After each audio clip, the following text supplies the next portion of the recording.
मरूरो गौरव ऊंट आ प्रोग्राम में था सगला दर्शकारों बहुत बहुत स्वागत है। भाई रेगिस्तान को जहाज कहो जावे है, आपनो राजकीय पशु है ऊंट, लेकिन फिर भी रेगिस्तान को सिर्फ जहाज ही नहीं बल्कि रेगिस्तानी जीवन की यहाँ पर रीढ़ की हड्डी भी कह सका हाँ। इलिए ही सरकार की तरफ से प्रयास हो रहे है और ऊँटा ने बचावा के लिए या उनका संवर्धन करवा के लिए संरक्षण केंद्र की स्थापना हो रही है। और सोचो गया है कि बहुत सारी योजनाएं भी ऐसी चलाई गई जिसे ऊँटा ने ज़्यादा से ज़्यादा पशुपालक भाई अपना पशुपालन में ले, क्योंकि सिर्फ रेगिस्तान की जगह अपने राजस्थान में भी ऐसी बहुत सारी जगह हैं जहाँ पर ऊँटा ने उपयोग किया जावे, सिर्फ दूध के लिए ही नहीं आवाज जावा का परिवहन के साधन के रूप में भी ये जावे है। तो आइए आज की चर्चा करा हाँ, और चर्चा करवा के लिए मैं आमंत्रित किया है डॉक्टर धवलकांत यादव जी ने, जो कि बीकानेर से आया है, NRCC और वैज्ञानिक हैं। डॉक्टर साहब आपको बहुत बहुत स्वागत है जी। जहाँ की आज की चर्चा में राखी है कि ऊँट का संरक्षण केंद्र और राज्य सरकार की योजनावां एवं नीतियां का बारे में। तो शुरुआती दौर में आप बात कर रहा संरक्षण केंद्र की, तो संरक्षण केंद्र की स्थापना का उद्देश्य का ही है और ऐसी कौन कौन सी चुनौतियां पे भी में काम हो रही है? ऊँट संरक्षण केंद्र की स्थापना का मुख्य उद्देश्य जो था शोध था कि ऊँट की अलग अलग नस्लों पर शोध करना, उनका कैसे उपयोग किया जाए, उनको कैसे बचाया जाए और उनके क्या इंसानों के लिए और कैसे उनके फ़ायदे हो सकते हैं, जैसे उसके अलग अलग दूध के से, उनके स्किन से, बालों से। पर अब इसलिए और फिर धीरे धीरे इसके साथ क्या हुआ कि उनके संरक्षण के लिए भी कई तत्व भी इसमें जुड़ते गए और हम प्रजनन भी करवाते हैं। अभी इसके लिए शोध, प्रजनन और संरक्षण, ये तीन मुख्य उद्देश्य हैं हमारे केंद्र के। और सबसे बड़ी समस्या जो हम देख रहे हैं ऊँटों के लिए कि वो है कि उनकी संख्या धीरे धीरे कम हो रही है। जैसे 1977 तक के 11 लाख तक थे, लास्ट 2012 के सेंसस में 4 लाख थे, अभी घटकर 2.5 लाख हो गए हैं। और अभी जो सबसे लेटेस्ट जो सेंसस आएगा उसमें ऐसी अनुमान है कि वो 1.5 लाख, 1.5 लाख तक ही रह जाएंगे। तो उनकी संख्या को बचाना क्योंकि सबसे बड़ा हमारे लिए चुनौती का विषय हो गया है। तो जी हाँ, कि अभी थे बताया कि शोध, प्रजनन और अनुसंधान पर विशेष जोर दिया जा रहा है, तो स्वास्थ्य के साथ साथ इनमें कौन सो काम ऐसा किया जा रहा है अपना संरक्षण केंद्र में? स्वास्थ्य के अलावा हम जो किसान हैं, हमारा मुख्य उद्देश्य तभी है कि इनकी यूटिलिटी, कि इनका प्रयोग कैसे है उसको बचाना। तो हम इसमें फार्मर्स की ट्रेनिंग भी करवाते हैं और प्रजनन के लिए हम जो ऊँट हम प्रजनन करके बनाते हैं हम उनकी बिक्री भी करते हैं। हम फीमेल और डिफरेंट प्रोडक्ट्स जैसे मिल्क के, उसके दूध के, हम कह रहे हैं कि जैसे मांस तो हिंदुस्तान में, जैसे राजस्थान में बैन है और ज़्यादातर इतना अपने देश में इतना पॉपुलर नहीं है, तो हम उसके दूध के उत्पाद बनाने की कोशिश करें। दूध की वैल्यू एडिशन, जैसे डिफरेंट प्रोडक्ट, जैसे उसकी कुल्फ़ी बनाना, कुल्फ़ी बनाना, आइसक्रीम बनाना, और क्या कहते हैं कोई डिफरेंट जो फ्लेवर्ड मिल्क हैं वो सब बनाना। और इससे सबसे इम्पोर्टेंट है हम उसकी फार्मास्यूटिकल प्रॉपर्टीज, जैसे ऊँट का दूध का डायबिटीज़ में बहुत फ़ायदा है। दूसरा इसका ऑटिज़्म, जो कि बच्चों में दिमाग की कमी, लाइक मंद बुद्धि थोड़ी आती है, उसके लिए फ़ायदेमंद। और भी दूसरी तरह तो हम उसमें निकालें कि इसका फार्मास्यूटिकल दवाइयों की तरह इस्तेमाल किया जा सके। दूसरा ऊँट की मैं एक ख़ास बात बताना चाहूँगा, जैसे एक भ्रांति है अपने देश में, खासकर राजस्थान और हरियाणा में, गुजरात में भी, कि ऊँट के दूध में कीड़े पड़ जाते हैं। कुछ आपने भी सुनी होगी कि कुछ देर में, लेकिन मैं साफ साफ बताना चाहता हूँ ऐसा कुछ नहीं है। कीड़े पड़ने का मतलब ऐसा नहीं है कि पैरासाइट, जैसे हम गाय के दूध में ज़्यादा देर अगर उसको बिना गर्म किए हम रखें तो वो फट जाता है बैक्टीरियल कॉन्टामिनेशन से, ऐसे ही इसमें भी ऐसा ही होता है। अगर उसके हम अपने जो केंद्र है हम उसमें की पास्चुराइजेशन करते हैं तो वो भी उतनी ही देर चलता है जितना गाय का दूध चलता है, बल्कि इसमें मेडिसिनल प्रॉपर्टीज़ ज़्यादा होती हैं। तो इसका उसके बजाय कुछ फ़ायदा भी है। हालांकि ऊँट, गाय और भैंस इनसे तुलना नहीं कर सकते क्योंकि वो दूध ज़्यादा देते हैं, लेकिन फ़ायदा देखा जाए तो ऊँट के दूध का काफ़ी है, क्योंकि इसका फैट ग्लोब्यूल साइज़ भी कम है, पचता आराम से है, डाइजेशन में कोई प्रॉब्लम नहीं है। तो आपने जो संरक्षण केंद्र है बीमे पे शोध भी हो रहा है कि इबी का दूध ने आप क्या क्या इस्तेमाल कर सका, जैसे बीच में आपने बोलो कि इनमें मेडिसिनल प्रॉपर्टी भी बहुत सारी है, तो आपने बहुत सारी बीमारियों में दवाई का रूप में भी इस्तेमाल हो सके, पाचन में भी अच्छो है, और दूध ने बिया ही आप बचाए रख सका, जिया कि आप गाय और भैंस का दूध ने बचा रहे हैं। बीच में आपने एक बात बोली और जिया आज सबने पतो भी है कि ऊँटा की संख्या में कमी आती जा रही है, तो इको पहलो कारण तो काई है कि ऊँटा की संख्या में कमी क्यों आ रही है, और वर्तमान में ऊँटा का आंकड़ा काई है? कमी आने का सबसे बड़ा कारण ये है कि ऊँट का एक तो साइज़ बहुत बड़ा है। दूसरा ये है कि ऊँट का जो मुख्य उद्देश्य था कि किसान इसको पालता था वो था ड्राफ्ट पर्पस, मान लो वर्क के लिए, सामान ढोने के लिए, ड्राफ्ट पर्पस उसको कहते हैं।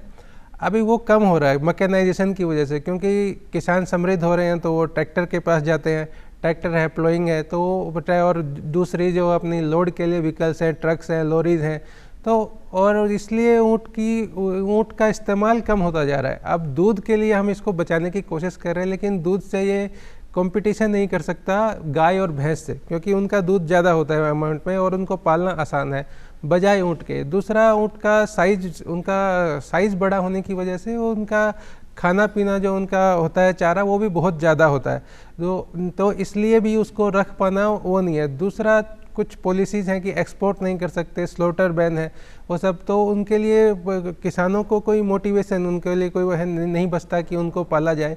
ये मुख्य कारण है कि मेनली तो उसका ड्राफ्ट पर जो उसकी माल ढोने की क्षमता थी वो उसका इस्तेमाल अब नहीं किया जा रहा है, मेन कारण वो है। दूसरा है रखने में जो इसके ग्रेजिंग, जो इसके चारागाह होते थे, जैसे इसके दूध की मेडिसिनल प्रॉपर्टी बताई, वो इसलिए है, कोई जादू नहीं है, वो इसलिए होती हैं क्योंकि ये चरता ऐसी जगह पर, ये ऐसी चीज़ें खाता है जो कि और जानवर नहीं खा सकते, जैसे कांटेदार पौधे होते हैं, छोटी घास होती है, वो सब, ये ऊंची डालियाँ जो होती हैं उनकी, अपने यहाँ की कर, ये सब जितनी भी होती हैं, ये उन सब चीज़ों, वो चीज़ें इसके दूध में भी आते हैं और उनसे इसकी मेडिसिनल प्रॉपर्टी बनती है। अब समस्या क्या आ रही है कि वो चारागाह कम हो रहे हैं, क्योंकि धीरे धीरे अर्बनाइजेशन की तरफ जा रहे हैं, तो चरने के लिए भूमि बची नहीं, और घर में रखकर पालना, वो करना, वो चारे की कीमत ज़्यादा हो जाती है, और माल ढोने वाली जो इसकी क्षमता थी, जिसकी वजह से इसकी वैल्यू थी, इसका मूल्य था, वो कम होती जा रही है। तो मुख्य कारण ये है कम होने का। अब इसको बढ़ाने के लिए जो कदम है कि उसको बचाने के लिए, क्योंकि ऊँट एक बहुत ज़रूरी है खास करके रेतीली जो हमारी ज़मीन है उसके लिए, कि वहाँ की इकोलॉजिकल डाइवर्सिटी जो होती है, वहाँ के जो पेड़ पौधे वनस्पति की हैं, उनके लिए ये बहुत ज़रूरी है, क्योंकि ये खाता है, मिट्टी की उर्वरकता बढ़ाता है, चलता है तो सीड डिस्पर्सल में, जो कि और जानवर रेतीली ज़मीन पर नहीं कर सकते, सिर्फ ऊँट कर सकता है। तो इसके लिए हमें ज़रूरी है कि इसको बचाना भी बहुत ज़रूरी है, नहीं तो इकोलॉजिकल डाइवर्सिटी और हमारा बैलेंस जो प्रकृति का है वो बिगड़ता है। तो हमने इसको बचाने के लिए हम केंद्र पर बहुत सारे शोध इस तरह कर रहे हैं कि इसके दूध की प्रॉपर्टीज़ को हम मेडिसिनल प्रॉपर्टीज़ की तरफ लेके जा रहे हैं, ताकि जैसे डायबिटीज़ में है तो हम इसका इस्तेमाल दवाई की तरह दवाई बनाने में आगे, और ऑटिज़म में जैसा यूज है तो बहुत सारे, जैसे पंजाब में भी ऑटिज़म और डायबिटीज़ के इंस्टीट्यूट हमसे दूध लेके भी जाते हैं, लेकिन अभी पूरी तरह से इसकी पब्लिसिटी नहीं हुई है, इतनी कुछ भ्रांतियाँ भी हैं। जैसे मैंने कहा कि लोग डरते हैं ऊँट का दूध पीने से कि उसका में कीड़े पड़ जाते हैं या फिर दूध सेफ़ नहीं है, लेकिन ऐसा कुछ भी नहीं है। जैसा गाय भैंस का होता है ऐसे इसमें भी बैक्टीरियल कॉन्टेमिनेशन होगा अगर आप उसको सावधानी से नहीं बरतेंगे, अन्यथा ये जैसा वो दूध है ऐसा ही नॉर्मल दूध ही है, बल्कि इसमें थोड़ी मेडिसिनल प्रॉपर्टीज़ है। ये थोड़ा सा महंगा भी पड़ता है, क्योंकि ऊँटनी 4-5 लीटर से ज़्यादा दूध नहीं देती अभी तक, गाय भैंस 20-25 तक देते हैं और पालना थोड़ा आसान है। लेकिन इसके लिए थोड़ा अगर फ़ायदा हो रहा है उसकी है तो ज़्यादा देना, और वैल्यू एडिशन की तरफ भी हम जा रहे हैं, जैसे आइसक्रीम वगैरह बनाना, ये और जो मिल्क पाउडर बनाना, ये सब हम फार्मर्स को ट्रेनिंग भी देते हैं और हम बनाकर बेचते भी हैं इंस्टीट्यूट से। तो ये हम कोशिश और टूरिज़्म के लिए, टूरिज़्म के पर्पज़ से भी हम संस्थान में हम अलग अलग हम देख रहे हैं कि कैसे टूरिज़्म को से में इसका काफ़ी फ़ायदा हमें भी हो रहा है और किसान भी इसको अपना रहे हैं एज ए टूरिज़्म।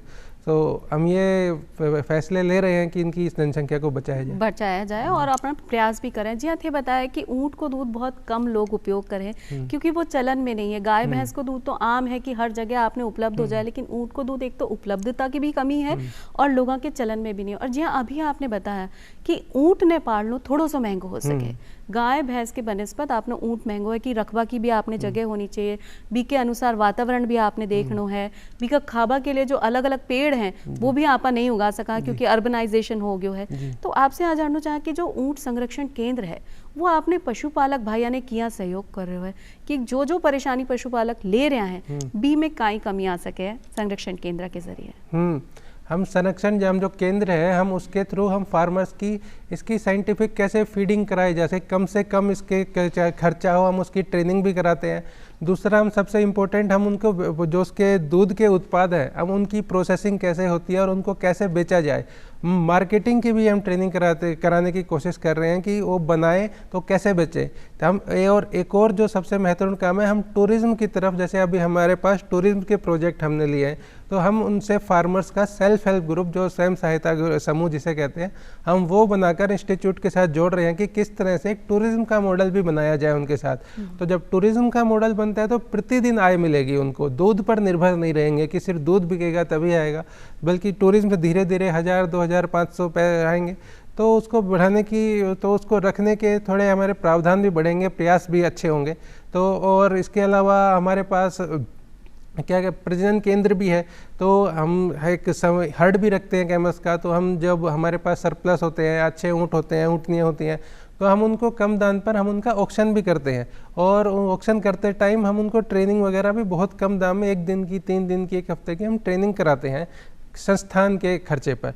तो इससे जागरूकता भी बढ़ती है और अगर उनको आमदनी होती है तो रखने की इच्छा भी बढ़ती है, प्रोत्साहन भी मिले है। एक तरह से भी नहीं लगे कि अगर अपनी कमाई हो रही है तो रकबा में आपने कोई परेशानी नहीं है, तो इले ऊँट पालन में इजाफो भी हो सके और आपको प्रयास भी चल रहे हैं। अब आप योजनावा की तरफ, तो भाई आपने जो ऊँट पालन है भी ने बढ़ावो देवे के लिए बहुत सारी योजनाएं समय समय पर आई, भी में संरक्षण नीति भी आई है, और ऐसा भी आया कि जो पशुपालक भाई हैं वो ज़्यादा से ज़्यादा प्रोत्साहित हो कि आप ऊँट पालन कर ले, क्योंकि परिस्थिति जन्य है ऊँट पालन, हर जगह के ऊँट पालन नहीं हो सके। तो संरक्षण नीति कौन सी है और योजनावा कौन सी खासकर ऊँटा के लिए आई? खासकर इनकी कुछ नीतियाँ, कुछ योजनाएं राज्य सरकार की हैं, कुछ योजनाएं केंद्र सरकार की हैं, लेकिन मुख्य 4-5 हैं, वो हम यहाँ पे डिस्कस करेंगे। जैसे पहली, राजस्थान 85% ऊँट की जो जनसंख्या है वो राजस्थान में है, तो ये राजस्थान सरकार की ज़्यादा नीतियां हैं। बाकी कुछ गुजरात सरकार भी है, और बाकी जो जैसे हरियाणा में कुछ है, वहाँ पर और नीतियों के साथ ही उनको जोड़ दिया गया है, अलग से नीतियां नहीं है। तो राजस्थान सरकार की जो नीति है, जो ओष्ठ संरक्षण नीति, कैमल कंजर्वेशन पॉलिसी है, उसके अंतर्गत 20,000 कैमल काफ, कैमल जो ऊँट का जो बछड़ा पैदा होता है, ऊँट बछड़ा नहीं, ऊँट टोल्डा कहते हैं शायद, वो जब काफ पैदा होता है कैमल का, तो उसके लिए 20,000 रुपये का अनुदान दिया जाता है। वो ऐसे डायरेक्टली नहीं दिया जाता, 1 महीने का होगा तो 5,000, 9 महीने पर अगले 5,000, और जब वो 18 महीने का हो जाएगा तो पूरे 10,000 हो। तो इस तरह से 20,000 का प्रोत्साहन राशि दी जाती है उसके लिए। ये कैमल कंजर्वेशन पॉलिसी है। फिर ये राजस्थान सरकार की है। एक और पॉलिसी है राजस्थान सरकार की, मुख्यमंत्री मंगला पशु बीमा योजना।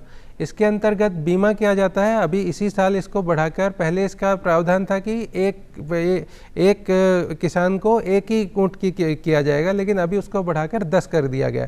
एक किसान 10 भी रखता है तो उसका किया जाएगा। इसकी मैक्सिमम जो ज़्यादा से ज़्यादा है 40,000 तक का इंश्योरेंस किया जाता है। प्रीमियम बिल्कुल फ्री देती है सरकार। और इसमें जैसे उस बीमारी से मौत होती है या किसी दुर्घटना में या फिर आकस्मिक किसी से होती है, तो उसका जो इंश्योरेंस क्लेम वो ले सकता है। लेकिन अगर कोई सिविल वार या फिर एक्सटर्नल कोई जो अननेसेसरी तरीके से उसको स्लॉटर किया जाए, तो उस स्थिति में नहीं दिया जाएगा क्लेम, बाकी दिया जाएगा। ये थी राज्य सरकार की पॉलिसी जो थी। फिर है केंद्र सरकार की पॉलिसी हैं, जैसे नेशनल लाइव स्टॉक मिशन एक बहुत बड़ा मिशन है, उसके अंतर्गत भी इंश्योरेंस केंद्र सरकार करती है। उसमें किसान के ऊपर प्रीमियम का केवल 15% भार आता है, बाकी राज्य सरकार और केंद्र सरकार उनको मिल बांट कर 85% या 85% को वो आपस में बांट लेते हैं। फिर दूसरी इसके अलावा एक है national camel sustainability initiative, NCSI। उसके अंतर्गत बहुत सारे प्रावधान हैं। जैसे सबसे पहला तो उनका ब्रीडिंग है, उनका प्रजनन कराने के लिए सरकार सहायता करती है। दूसरा उनकी जो फोडर है, जो हमने पहले भी बात करी थी कि उनके चारागाह जो है जहाँ वो चरते हैं वो कम हो रहे हैं, तो उनकी सिक्योर बनाने के लिए कुछ जगह को सरकार सिक्योर करती है कि यहाँ पर चर सकते हैं, यहाँ पर कोई भी अर्बनाइजेशन या और कुछ नहीं डेवलप होगा। या फिर दूसरा है कि जो केंद्र सरकार का है कि एनिमल हस्बेंड्री इंफ्रास्ट्रक्चर डेवलपमेंट। उसके अंतर्गत सरकार अलग अलग तरह के फाइनेंशियल वित्तिक जो है वो सहायता देती है। जैसे 50%, जैसे अगर आप कोई बड़ा फार्म खोलते हैं ऊँट का, मान लीजिए 100 ऊँटनी है, 10 ऊँट है ऐसा, तो उसके लिए आपको 50 लाख तक का अनुदान, 50% सब्सिडी, मान लो 1 करोड़ का है तो 50 लाख सरकार देगी। और छोटे के लिए जैसे 10 ऊँटनी है, 1 ऊँट है, उसके लिए 3 से 5 लाख रुपए सरकार देती है। और फोडर के लिए भी, फोडर डेवलपमेंट के लिए भी उसके लिए 50% कैपिटल सब्सिडी है उसमें। और इसके अलावा अगर आप मिल्क प्रोसेसिंग प्लांट भी करते हैं ऊँट के लाल उसके दूध की आपको प्रोसेसिंग करनी है, तो उसमें भी 50% आपको सब्सिडी सरकार देती है। ये मुख्य योजनाएं केंद्र और राज्य सरकार की अभी तक जो चल रही हैं वो हैं। बहुत सारी योजना सरकार समय समय पर लेकर आ रहे हैं। ज़रूरत है आपने सचेत होगा कि जो भी पशुपालक का मन में है कि मैं पशुपालन करूं तो और ऊंट को पालन करूं, तो बी के लिए सरकार को भी प्रयास है कि ज़्यादा से ज़्यादा जो अपने पशुपालक भाई हैं वो ऊँटा को उपयोग करें और बी को पालन भी करें, जिससे आपने टूरिज़्म में भी बढ़ोतरी होगी तो आपको दिन भर की आमदनी भी मिलेगी। अगर आप ऊँट को दूध को बेचान करो तो बी से भी आमदनी होगी, या फिर दूध की कोई वैल्यू एडेड चीज़ें बनाओ, आइसक्रीम बना सको, फलूदा बना सको, आकी भी आज के समय में बहुत खासी मांग है। तो इले आपने फायदा होगा कि बस आपने सचेत होने की जरूरत है। एक बात आवे जी, आपने बताया कि मुख्यमंत्री मंगला पशु बीमा योजना जो है बीमा में बीमो हो जावे है, लेकिन आप यूं करा कि आपने जो ऊँट है बी का स्वास्थ्य की देखभाल स्वयं नहीं करनी हो या फिर बी का टीकाकरण की बात हो जाए, तो ई के लिए सरकार की तरफ से क्या प्रयास है?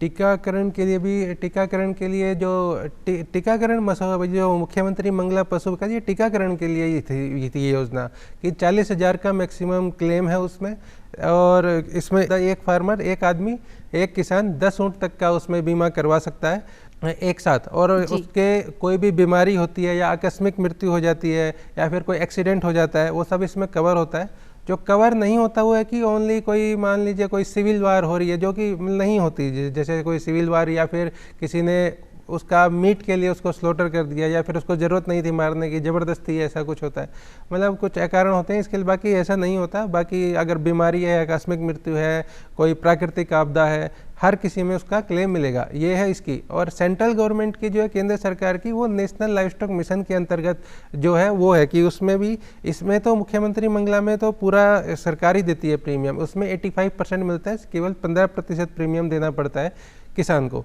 ये इसकी थी। बाकी इनकी बीमा के लिए थी, टीकाकरण के लिए नेशनल डिजीज़ कंट्रोल प्रोग्राम है एक, जो केंद्र सरकार का है, उसमें बीमारियों के लिए सरकार अलग अलग केंद्र बनाती है स्पेशल, कि इन जैसे इसमें बीमारियां होती हैं, ब्रुसेला होती है, एफएमडी होती है, टीबी होती है, ये सब होती हैं। तो इन सब के लिए कुछ, जैसे हमारे केंद्र के थ्रू भी कई बार हम दवाइयाँ बांटने जाते हैं गांव में, सरकार अपने जो राज्य सरकार के वेटनरियन हैं, जो पशु चिकित्सक हैं, उनके थ्रू भी वो दवाइयाँ बांटने का काम होता है।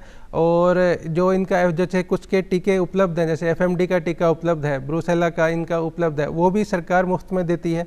समय समय पर जो भी चीज़ें आपने टीकाकरण की आवश्यकता है वो आपने मिल सके, मतलब उपचार भी आपको सरकार की तरफ से जो पशु बीमा है, बीमे निश्चित है, या आपातकालीन अगर मृत्यु भी हो जाती, कोई परेशानी हो जाती है तो बीमे भी आप ऊँटा को संरक्षण कर सकें। इसमें राज्य सरकार की कोई ऐसी योजना नहीं है कि अलग से कुछ है, लेकिन ऐसा है कि धीरे धीरे हर क्वार्टरली, हर 3 महीने में सरकार, राजस्थान सरकार भी कैंप लगाती है धीरे धीरे, कि उन कैंप के थ्रू, हमारा केंद्र है या और कैंप है, राज्य सरकार के पशु चिकित्सक हैं, उनके थ्रू दवाइयां बांटने का, टीकाकरण का ऐसा प्रावधान है। और केंद्र सरकार की है कि national disease control livestock disease control programme, उसके तहत तो कैमल नहीं, बाकी सब जानवरों का भी, उसमें ऊँट भी सम्मिलित है, उसमें दवाइयाँ भी, टीकाकरण भी होता है, मेनली एफएमडी और ब्रुसेलोसिस का। मतलब आपने जो पशु है बी को पालन करवा के लिए भी अपनी योजना है, बी का स्वास्थ्य की देखभाल के लिए भी योजना है, साथ ही साथ बी का बीमा के लिए भी है। और एक जो खासकर परेशानी देखवा में आया है वो है कि ऊँट की अवैध बिक्री हो सके, तस्करी हो सके, तो बीने रोकबा के लिए अपनी सरकार की तरफ से क्या प्रयास हो रहे हैं? उसके लिए या कोई प्रावधान है? एक प्रावधान है 2015 में, prevention of illegal smuggling and slaughter of camels, Rajasthan सरकार की योजना थी। उसके अंतर्गत कैमल का राजस्थान के बाहर स्लॉटर के लिए एक्सपोर्ट नहीं हो सकता, और इवन एक्सपोर्ट भी सरकार ने उसको बंद कर दिया था। ये तो था कि एकदम से हुई, लेकिन इसका कुछ नुकसान भी हुआ कि अचानक से जो दाम थे ऊँट के वो गिर गए, क्योंकि वो जो प्रोत्साहन था वो ख़त्म हो गया कि किसान का बार एक्सपोर्ट नहीं हो पाए, तो प्राइस में जो ऊँटों का दाम था उनके प्रोडक्ट्स का और प्रॉपर, वो एकदम से कम आ गया। बाकी ये मंशा अच्छी थी सरकार की, लेकिन ऐसा होता है कभी कभी। जी जी हाँ, कि अभी ते बताया कि ऊँटा का आवागमन में भी जो नियंत्रण है वो नियम संरक्षण भी किया जावे, और साथ ही साथ ते पहले भी बोलिया कि भाई जो ऊँट का चारागाह है बी की भी कमी होती जा रही है, क्योंकि आप मकान बनाता जा रहे हैं, जंगला की कमी है, और बहुत ऊंचा ऊंचा वृक्ष जिया की खेजड़ी आपने पातड़ बताया वो सब ऊँट खावे हैं, तो औषधीय गुण बी का दूध में आ जावे। तो चारागाह ने बढ़ावा के लिए कई प्रयास किया जा रहा है कि ज्यादा से ज्यादा ऐसी स्थिति मिले कि ऊँट को संरक्षण करना या पशुपालन भाइयों के लिए भी सहायता हो जाए। इसके अंतर्गत दो नीतियां हैं जो केंद्र सरकार की हैं और बहुत अच्छी हैं। पहली तो जैसे अभी हमने पहले भी किया था, नेशनल कैमल सस्टेनेबिलिटी इनिशिएटिव है, NCSI। इसके अंतर्गत मार्किंग की गई है जगह की, अलग अलग जगह की, कि वहाँ पर कोई भी अलग प्रोजेक्ट, कोई भी इंडस्ट्रियलाइजेशन नहीं होगा, वो सिर्फ चारागाह के रूप में होंगे। चिन्हित की गई हैं जगह, तो उनमें चरने के लिए कोई भी जानवर, ऊँट भी और अन्य भी खुले होते हैं, कि वो फ़ायदा है। दूसरा, कुछ जैसे इंफ्रास्ट्रक्चर डेवलपमेंट के अंदर सीड की प्रोसेसिंग या फोडर डेवलपमेंट, फोडर प्रोसेसिंग, उनके अंतर्गत 50% की सब्सिडी देती है सरकार, कि अगर आप ऐसा कुछ फैक्ट्री लगा रहे हैं, ऐसा प्रोसेसिंग प्लांट लगा रहे हैं, तो उनमें आपको 50% सब्सिडी, कैपिटल सब्सिडी मिलेगी। दूसरा, जैसे नेशनल लाइफ स्टॉक मिशन है, उसके अंतर्गत, उसके नेशनल लाइफ स्टॉक मिशन के अंतर्गत भी उनके जो नेचुरल ब्रीडिंग एरिया हैं, जैसे कैमल है, ये सब है जो ब्रीडिंग करते हैं, उनके जो ट्रैक्ट्स हैं, उन ट्रैक्ट्स को प्रिजर्व करने की सरकार कोशिश कर रही है कि उन ट्रैक्ट्स के अंतर्गत हमारा ह्यूमन इंटरफेरेंस कम से कम हो। ये मुख्य नीतियां हैं जो केंद्र सरकार ने राज्य सरकार के साथ मिलकर चला रही है। एक आने वाले समय में नए नए शोध कार्यक्रम भी होने वाले हैं, बी के बारे में भी बताओ, जिससे आपने ज़्यादा से ज़्यादा पशुपालक भाई बहन जो आ कार्यक्रम ने देख रहा है वो ऊँट पालन के लिए प्रोत्साहित हो सके। और अभी शोध हमारे केंद्र में काफ़ी सारे शोध चल रहे हैं। हमारा मुख्य शोध तो इसी पर है कि हम किसी तरह ऊँट के दूध की जो मेडिसिनल प्रॉपर्टी है, जैसे डायबिटीज़ के लिए हम कोई ऐसी फार्मा प्रोडक्ट बनाएं, कोई दवाइयाँ बनाएं, जिससे उसकी दूध की कीमत बढ़े।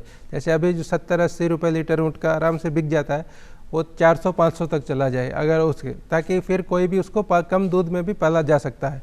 दूसरा, हम वैल्यू एडिशन, जो दूध के उत्पाद हैं उनकी वैल्यू, के डायरेक्ट दूध बेचेंगे तो दूध का जो 70-80 या 50 जितना भी 100 रुपये भी मान लीजिए आता है, तो अगर वैल्यू एडिशन करेंगे और उसके फ़ायदे करें, उसके जो फ़ायदे बताएंगे, और जो शोध है हम टूरिज़्म की तरफ भी, जो टूरिज़्म है उसकी तरफ भी जा रहे हैं, कि जो किसान है वो टूरिज़्म के रूप में भी ऊँट का इस्तेमाल किया जा सके।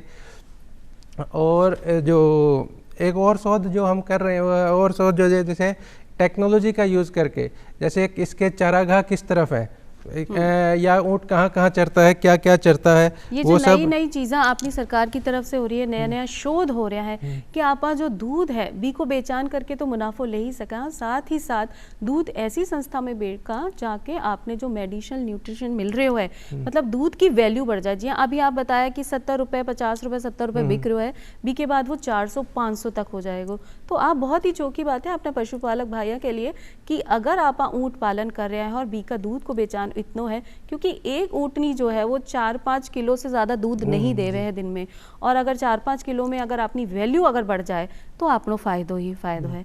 तो और शोध के लिए के प्रयास चल रहे हैं और नयोपन आप किया ला सका कि सिर्फ दूध का आप दवाइयों में ही उपयोग हो रहा है, या ऐसी कोई फार्मा कंपनी भी है जो सही में दूध खरीद कर नई नई बीमारियों के लिए इलाज ईजाद कर रही है?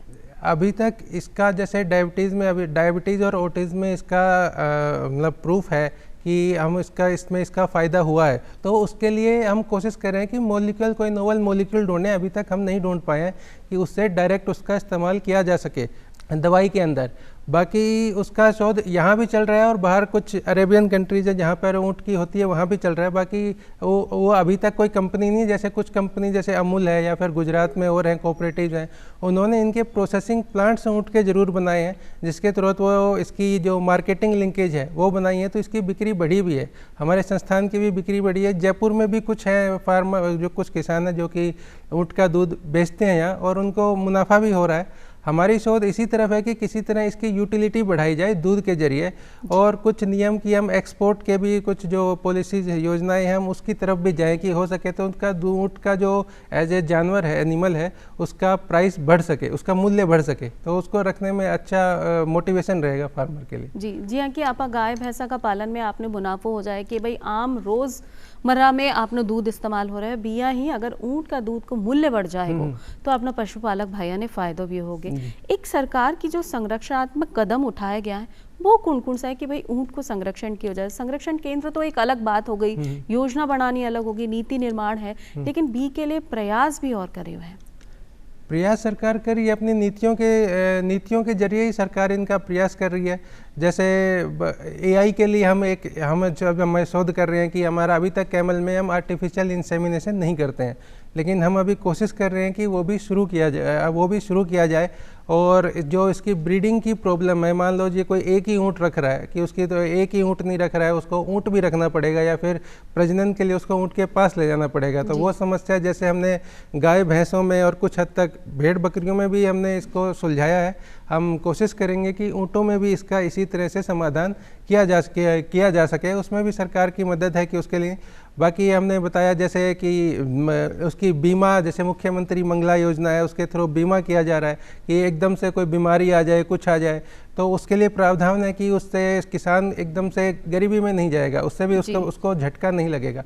दूसरा, वैल्यू एडिड प्रोडक्ट्स मिल्क की मार्केटिंग के लिए और मेनली जो इसका टूरिज्म है उसके लिए भी सरकार बढ़ावा दे रही है। उसके लिए हम भी कोशिश कर रहे हैं कि हो सके। और डॉक्टर साहब जी, अभी आप चर्चा कर रहे हैं तो अब आप ना बहुत सारा दर्शक जो देख रहे हैं भी ने आप कहीं संदेश देना चाहो कि ज़्यादा से ज़्यादा ऊँट पालन करके भी मुनाफा हो सके? ऊँट, मैं संदेश ये देना चाहूँगा कि सबसे पहले तो हमें ऊँट के दूध की जो महत्ता है, जो कि ये महत्वपूर्ण क्यों है, या फिर हमें ये गाय भैंस के या दूसरे गाय भैंस के दूध को ये कम्प्लीटली रिप्लेस नहीं कर सकता, उसकी जगह नहीं ले सकता, लेकिन ऊँट का दूध एक अल्टरनेटिव ज़रूर प्रोवाइड कर सकता है। जैसे बच्चों के लिए ऊँट का दूध है, जैसे उसका दिमाग की ग्रोथ के लिए वो इसके लिए वो फ़ायदेमंद है। जैसे जो उम्र दराज लोग हैं तो इसके फैट ग्लोबुल छोटे होते हैं तो पचता जल्दी है, तो उसके लिए भी ये फ़ायदे वो हो सकता है। दूसरा, हमारा जो ये एरिया है जो रेतीली इलाका है, यहाँ पर दूसरे जानवरों का, क्योंकि यहाँ पर गर्मी बहुत ज़्यादा होती है और सर्दी में सर्दी ज़्यादा होती है बहुत ज़्यादा और धूल उड़ती है, तो जो हमारे एग्जोटिक एनिमल या गाय भैंस भी जो हमारे यहाँ के नहीं है, जो ज़्यादा दूध देते हैं, उनका यहाँ पर सर्वाइवल थोड़ा मुश्किल होता है, बल्कि ऊँट आराम से कर सकता है। बाकी अगर हम इसके दूध की महत्ता को दुनिया को या जो कस्टमर है, हमारा कंज्यूमर है, हम उसको बता सकें और कीमत हो सके तो 4-5 लीटर में भी हम उसको रख सकते हैं, मतलब यूटिलिटी हो सकती है उसका कोई नुकसान नहीं है। कुछ भ्रांतियाँ जैसे ऊँट के दूध में कीड़े होते हैं या फिर ऊँट का दूध सुरक्षित नहीं है पीने के लिए, ऐसा कुछ भी नहीं है। अगर सेम ऐसे ही है जैसे उनका है, इनका भी ऐसा ही है, बैक्टीरियल कंटामिनेशन होता है, फटता है। डॉक्टर धवल साहब थे आया और इतनी चोखी जानकारी आज का कार्यक्रम में दी, भी के लिए थाने धन्यवाद देना चाहो। और आप सभी देख रहे हैं राष्ट्रीय ऊँट अनुसंधान केंद्र की एक खासी प्रस्तुति मरूरो गौरव ऊँट माए। राम राम साहब, फिर मिलांगा नई जानकारी के साथ, तब तक के लिए राम राम।